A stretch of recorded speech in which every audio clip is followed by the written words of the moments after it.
ಸುತ್ತಮುತ್ತ ಹತ್ತೂರಿಗೆ ಭಾಗ್ಯ ದೇವತೆ.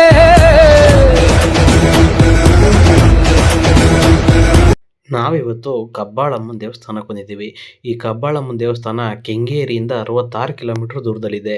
ಚನ್ನಪಟ್ಟಣಕ್ಕೆ ಬಂದು ಚನ್ನಪಟ್ಟಣದಿಂದ ಸಾತ್ನೂರ್ಗೆ ಹೋಗೋ ಬಸ್ ಹತ್ತಿದ್ರೆ ಕಬ್ಬಾಳು ಅನ್ನೋ ಗ್ರಾಮದಲ್ಲಿ ನಿಲ್ಲಿಸುತ್ತೆ. ಆ ಕಬ್ಬಾಳು ಅನ್ನೋ ಗ್ರಾಮದಲ್ಲೇ ಈ ಕಬ್ಬಾಳಮ್ಮನ ಸನ್ನಿಧಿ ಇರೋದು. ಈ ಕಬ್ಬಾಳಮ್ಮ ದೇವಿಯನ್ನು ಸತ್ಯ ದೇವತೆ ಅಂತ ಕೂಡ ಕರೀತಾರೆ. ಈ ದೇವಿಗೆ ಹರಕೆ ಮಾಡ್ಕೊಂಡು ಬೇಲದ ಕಾಯನ್ನು ಹೊಡೆದ್ರೆ ಆ ದೇವಿಗೆ ತೃಪ್ತಿ ಆಗುತ್ತೆ ಅಂತ ಇಲ್ಲಿನ ಜನ ಮಾತಾಡ್ತಾರೆ.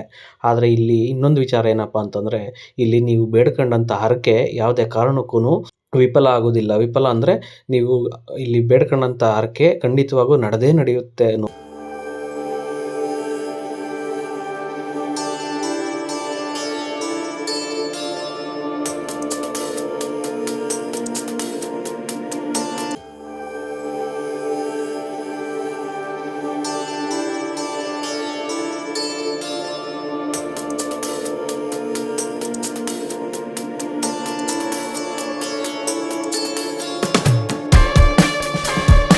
ಗಂಟೆ ಅಷ್ಟೇ ಒಂದು ಸ್ವಲ್ಪ ಏನೋ ಕಷ್ಟ ಅನಿಸಿದ್ದು, ಜಾಸ್ತಿ ಜನ ಅವರೇ ಆಗುತ್ತೆ ಇಲ್ವ ಅಂತ.